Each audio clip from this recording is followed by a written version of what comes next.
नमस्कार दोस्तों, ocean network में आपका स्वागत है। रविवार दोपहर बाद तृणमूल कांग्रेस का एक ट्वीट आता है और इसमें जानकारी दी जाती है, we are pleased to announce the candidature of Sagarika Ghose, Sushmita Dev, इसके अलावा नदीम उल हक और ममता ठाकुर राज्यसभा के लिए। अब ये सागरिका घोष कौन है? ये तो अब मुझे बताने की ज़रूरत नहीं है, क्योंकि इस जैसे ही टीएमसी ने ये घोषणा की, उसके बाद तो सोशल मीडिया पर भी और जो सक्रिय रहते हैं, तमाम पत्रकार, गैर पत्रकार, उनके बीच ये चर्चा का विषय बन गया। जैसे ही ये घोषणा हुई तो सागरिका घोष का भी एक ट्वीट आ गया और उन्होंने कहा कि ये जो मुझे सम्मान दिया जा रहा है, राज्यसभा के लिए जो मुझे नामित किया गया है, मैं इससे बहुत खुश हूँ और तमाम तरह की बातें उसमें ममता बनर्जी की भी तारीफ कर रही हैं। India's only women chief minister, my commitment to constitutional democratic values remain, मतलब तमाम तरह की बातें इन्होंने कहनी शुरू कर दी। अब मैं आपको सुनवाता हूं कि 12 साल पहले जब नरेंद्र मोदी गुजरात के मुख्यमंत्री थे, तब उन्होंने क्या कहा था। राजदीप सरदेसाई उनका इंटरव्यू लेने गए थे। संभवतः वो चुनाव प्रचार पर थे गुजरात विधानसभा के, और उन्हीं के विमान में ये सवार थे, उनसे इंटरव्यू ले रहे थे। कुछ असहज करने वाले, जैसी इन लोगों की आदत है, जो पूरा वामपंथी और कांग्रेस का भोंपू मीडिया है, जो 24 आवर्स के उनके प्रचारक बने हुए हैं और जो मोदी को ही निशाना बनाते आ रहे हैं दशकों से, खास तौर से 2002 के बाद से, जब से वो गुजरात के मुख्यमंत्री बनाए गए। इन्होंने कोई सवाल पूछा और नरेंद्र मोदी ने 12 साल पहले ही इसका ऐलान कर दिया था, जो अब हुआ है। राजदीप सरदेसाई को तो पद्मश्री जब मनमोहन सिंह की सरकार थी उसी समय मिल गई थी। कांग्रेस सरकार की और जो विपक्षी दलों के नेता हैं, जो पार्टियां हैं, उनकी सेवा करने का इनाम मिल गया था। क्योंकि एक पत्रकार के तौर पर तो वो कैसे हैं वो सब जानते हैं। निष्पक्ष तो वो हैं ही नहीं, तटस्थ तो वो हैं ही नहीं। वो हमेशा से मोदी का विरोध करते रहे और उसका इनाम उनको पद्मश्री के तौर पर मिला था। अब उनकी पत्नी सागरिका घोष को ममता बनर्जी ने टीएमसी के टिकट पर राज्यसभा भेजने का ऐलान कर दिया है। तो 12 साल पहले नरेंद्र मोदी ने क्या गलत कहा था, जरा सुनिए कि मोदी जी ने कहा क्या था।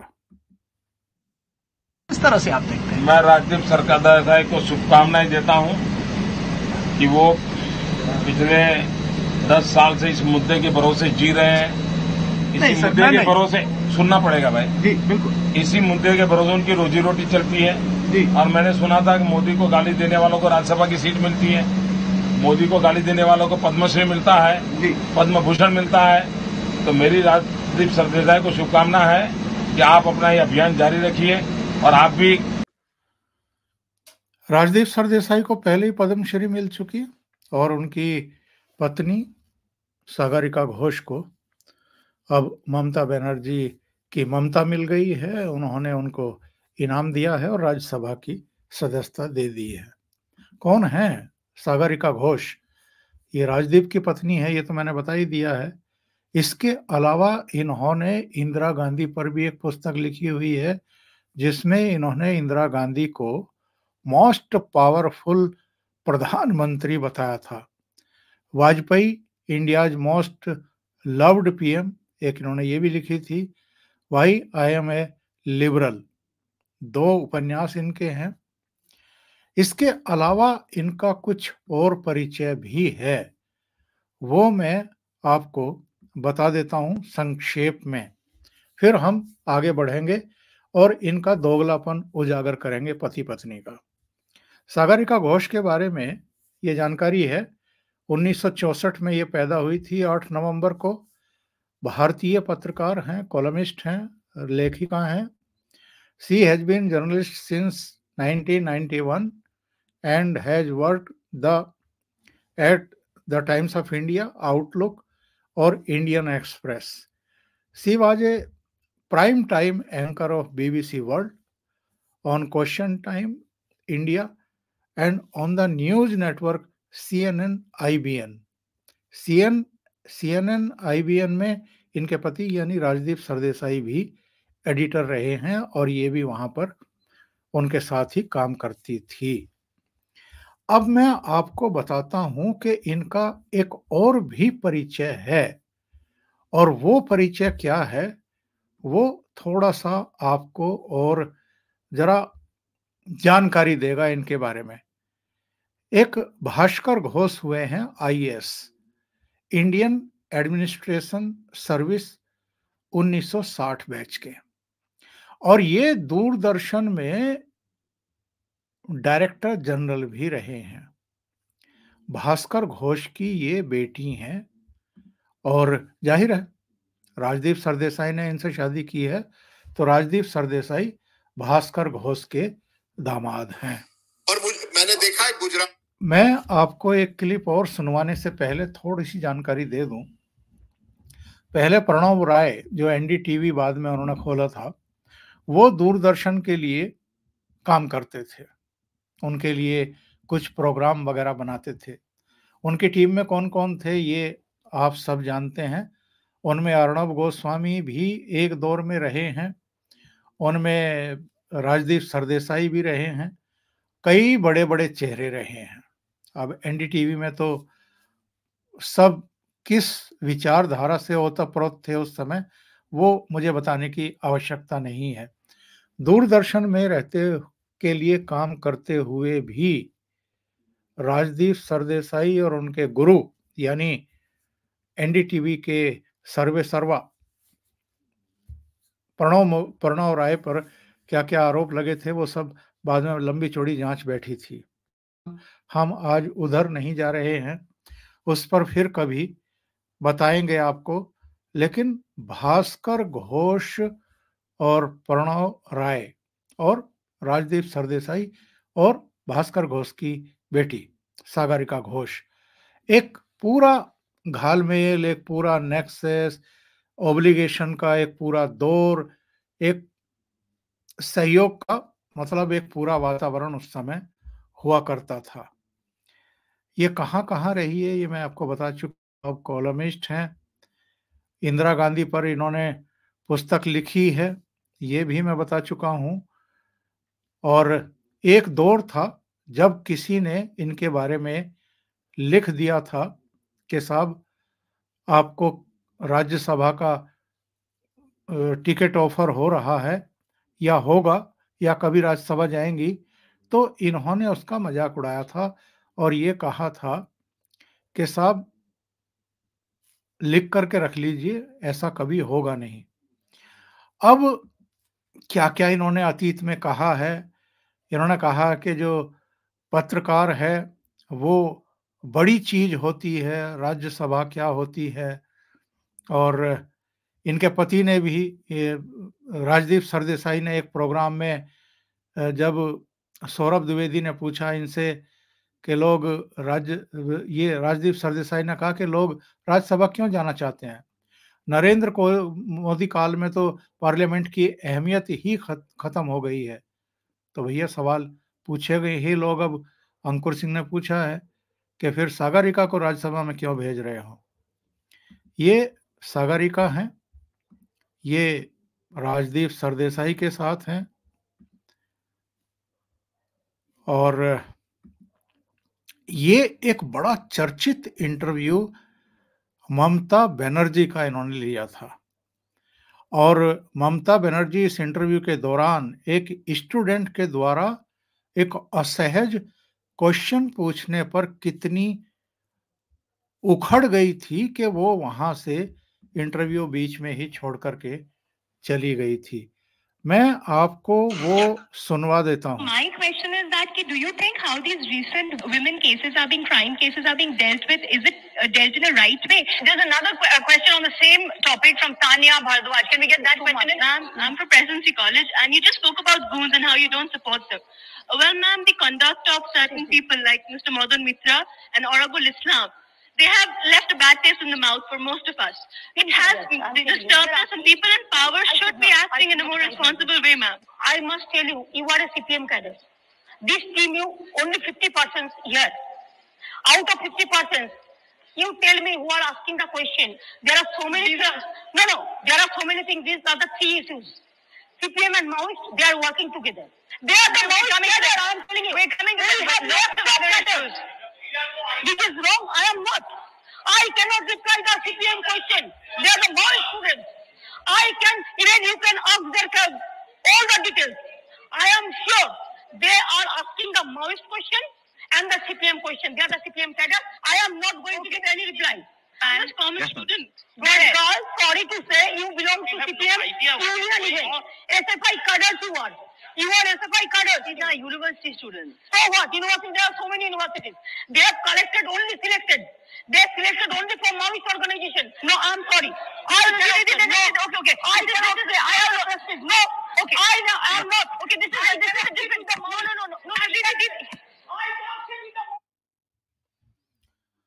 और इन्हीं ममता बनर्जी ने इन्हीं सागरिका घोष के एक IBN 7 के कार्यक्रम में, CNN IBN के कार्यक्रम में मंच छोड़ दिया था उस स्टूडेंट को माओइस्ट बता करके या वामपंथी बता करके, और CPIM के कैडर के सवालों के जवाब तो मुझे देने ही नहीं है, इतनी उखड़ गई थी। इसके बाद एक कार्यक्रम में जरा सागरिका घोष का बयान सुनिए, इसी इंटरव्यू, इसी ममता बनर्जी के उखड़ने को लेकर के उन्होंने क्या कहा था, सुनते हैं। समझती हूँ कि देखिए, मीडिया और पॉलिटिशियंस के बीच में फ्रेंडशिप नहीं हो सकता है। We can't be each others friends. हम मित्र नहीं बन सकते हैं। मैं ममता बनर्जी को बहुत अच्छी तरह से जानती थी। जब वो 1990s में पॉलिटिक्स करती थी, जब वो CPM के खिलाफ लड़ती थी, मैं उसे बहुत अच्छी तरह से पहचानती थी। We used to have a lot of debate and dialogue. But when she became chief minister, आपने देखा होगा, एक शो किया था मैंने, जब वो उठ के चली गई, एक क्वेश्चन टाइम दीदी करके मैंने शो किया था, जब वो स्टूडेंट्स उससे प्रश्न पूछ रहे थे और वो अचानक भड़क गई और बोली कि आप लोग सब माओइस्ट हो, मैं यहाँ से जा रही हूँ। And she walked out of the show and I couldn't believe it. I thought, ये जा क्यों रही है, ये तो दीदी है, मैं तो इनको पहचानती हूँ, ये क्या हो गया। Then I realise that the politician is always taking a loyalty test, और आप पत्रकार होकर के आप लॉयल नहीं बन सकते हैं, आप पॉलिटिशियन का वफादार नहीं बन सकते हैं। कभी ना कभी तो पॉलिटिशियन को लगेगा कि आपने धोखा दिया है, और आपको धोखा देना पड़ेगा, बिकॉज आप पॉलिटिशियन का लॉयलिस्ट नहीं है। तो इस तरह से we do fair journalism, we do objective journalism, but we don't do neutral journalism. ये इनकी न्यूट्रलिटी है, निष्पक्ष पत्रकारिता। बातें बहुत ऊंची ऊंची करते हैं पति पत्नी दोनों, लेकिन अब क्या किया, अब लॉयल्टी नहीं है ये ममता बनर्जी के प्रति, कि उन्होंने कहा कि आप राज्यसभा के लिए तैयार होइए तो आप तुरंत जो है तैयार हो जाती हैं। इनके पति जब ममता बनर्जी फिर से मुख्यमंत्री चुनी गई, चाय पर चर्चा के लिए गए थे उनके पास और चर्चा करके चले आए। सौरभ द्विवेदी एक इंटरव्यू में इनसे पूछ रहे हैं कि जब आप ममता बनर्जी के यहाँ गए चाय पे चर्चा के लिए, तो आपने ममता बनर्जी से ये क्यों नहीं पूछा कि चुनावी जो हिंसा हुई है, जिसमें बीजेपी को टारगेट बनाया गया था, बीजेपी नेताओं कार्यकर्ताओं को टारगेट बनाया गया था, उस पर सवाल क्यों नहीं किया, या वहाँ जो रेप वगैरह की खबरें आ रही थी उस पर आपने सवाल क्यों नहीं किया। तो जरा सुनिए क्या कहा राजदीप सरदेसाई ने। घूमते हैं। नेताओं को लगता है कि शायद पत्रकार जो है वो राज्यसभा जाना चाहे, अपनी राजनीति में आना चाहे। जी जी, तो वो पूछते हैं, इसमें कोई दो राय नहीं। नेता कि आप राज्यसभा जाएंगे एक दिन, ये पूछना बहुत है। देखिए, मैं तो कहता हूं, मैं तो आश्चर्य हूं कि लोग राज्यसभा जाना क्यों चाहते हैं। एक जमाने में कम से कम राज्यसभा की एक अहमियत होती थी। नरेंद्र मोदी काल में पार्लियामेंट की कोई अहमियत नहीं रहेगी, तो राज्यसभा जाने में क्या है। ये खैर दूसरी क्लिप है, लेकिन इसमें भी आप देखिए, यहां भी नरेंद्र मोदी के खिलाफ बोल रहे हैं और कह रहे हैं कि राज्यसभा जाना ही क्यों चाहते हैं लोग। अरे भाई, आपकी पत्नी जा रही है, आपने पूछा नहीं उनसे कि आप राज्यसभा का ऑफर ममता बनर्जी का क्यों एक्सेप्ट कर रही हैं? जरूरत क्या है आपको राज्यसभा में जाने की? एक और क्लिप सुनिए, इसमें है वो। गुजरात में हो, मुंबई में 92-93 में हो, मुजफ्फरनगर में 2012 में हो, जब भी दंगे होते हैं हमें हमेशा स्टोरीज मिलते हैं रेप और गैंग रेप के। क्या वजह है कि आप यहां पर 3-4 पैनलिस्ट हैं। राजदीप सरदेसाई गुजरात का भी नाम ले रहे हैं, यूपी का नाम भी ले रहे हैं, दूसरे राज्यों का नाम भी ले रहे हैं, रेप को लेकर के, हिंसा को लेकर के, दूसरी चीजों को लेकर के। बंगाल का नाम नहीं ले रहे हैं। बंगाल को लेकर के और दीदी को लेकर के कितना सॉफ्ट कॉर्नर है, जरा सुनिए। एक दूसरे सज्जन हैं, वो भी एनडीटीवी में काम कर चुके हैं इनके साथ, वो इनको टोकते हैं कि आपने यूपी का तो नाम ले दिया, बंगाल का नाम क्यों नहीं लिया जब हिंसा की बात हो रही थी। तो देखिए कैसे सफाई दे रहे हैं। एक तरह से Muzaffarnagar 13 And why didn't you mention Bengal, Abhi? It happened recently in Bengal also. Bengal during the political violence in Bengal. आपने यूपी बोला ना, especially in UP. It happened in Bengal just now. No. I said UP in the context of participation of women. Bengal, by the way, is the only state. 1 minute. Bengal is the only state in the country with a woman chief minister at the moment. Even that has not prevented. UP gave Mayawati before Mamata Banerjee. That is ठीक है. In fact, my home state of Maharashtra has never given a woman chief minister, but I will not. देखा आपने, ये हाल है इनका। किस तरह की पत्रकारिता ये करते आ रहे हैं, ये इसका एक निकृष्टतम उदाहरण है। कितनी बेशर्मी के साथ ये इस तरह की हरकतें करते हैं, इस तरह की सो कॉल्ड जर्नलिज्म करते हैं। वैसे मुझे कोई आश्चर्य नहीं है इनके इस तरह के बयान देने पर या इस तरह की जर्नलिज्म करने पर। इनके तो किस्से भरे पड़े हैं, इनके तो वीडियो सोशल मीडिया पर इतने तैर रहे हैं। प्रणब मुखर्जी ने इनको डांटा है, मुकेश अंबानी ने इनको डांटा है, इनकी बेइज्जती की है, सौरव गांगुली ने इनको डांटा है। ऐसे अनेक आपको वीडियो मिल जाएंगे जिसमें ये वो खिसियाते हुए दिखाई दे रहे हैं और लोगों की डांट इन पर पड़ी है। वो जो तथाकथित किसान आंदोलन हो रहा था, उस दौरान भी इन्होंने मोदी सरकार को और दिल्ली पुलिस को बदनाम करने की चेष्टा की थी। इन्होंने एक झूठा एसएमएस कर दिया था। एक किसान बहुत गलत तरीके से ट्रैक्टर को दौड़ा रहा था आईटीओ की तरफ, और वहां पर वो ट्रैक्टर पलट गया, उसके नीचे उसका आकर के उसकी मौत हो गई थी। तो राजदीप सरदेसाई ने एक ट्वीट कर दिया कि साहब, पुलिस की गोली से एक किसान मारा गया। वो ऐसा ट्वीट था जो पूरे किसान आंदोलन को एक गलत मोड़ दे सकता था, हिंसा भड़क सकती थी, दिल्ली में भी और आसपास लगते सारे राज्यों में भी और पूरे देश में भी। लेकिन इनकी बेशर्मी देखिए कि ऑफ एयर जरूर किया अरुण पुरी ने कुछ समय के लिए इनको, क्योंकि उस ट्वीट को रीट्वीट मृणाल पांडे ने भी, शशि थरूर ने भी, कई लोगों ने कर दिया था। तो ये किस हद तक जा सकते हैं मोदी विरोध में, और संभवतः इनकी यही हरकत देखते हुए नरेंद्र मोदी ने 12 साल पहले ही इनको कह दिया था कि भाई, मोदी को गाली देने से अगर पद्म पुरस्कार मिलते हैं, राज्यसभा मिलती है, तो मेरी शुभकामनाएं आपको हैं। और वही हुआ। लेकिन अमित मालवीय, जो भारतीय जनता पार्टी के ही आईटी सेल के हैं, उन्होंने लिखा है कि Rajdeep सरदेसाई's efforts have been rewarded but his credibility as a journalist is so low that even a regional outfit like the TMC choose to nominate his wife to the Rajya Sabha instead of him. यानी TMC ने भी इनको इस लायक नहीं समझा कि राज्यसभा भेजा जाए।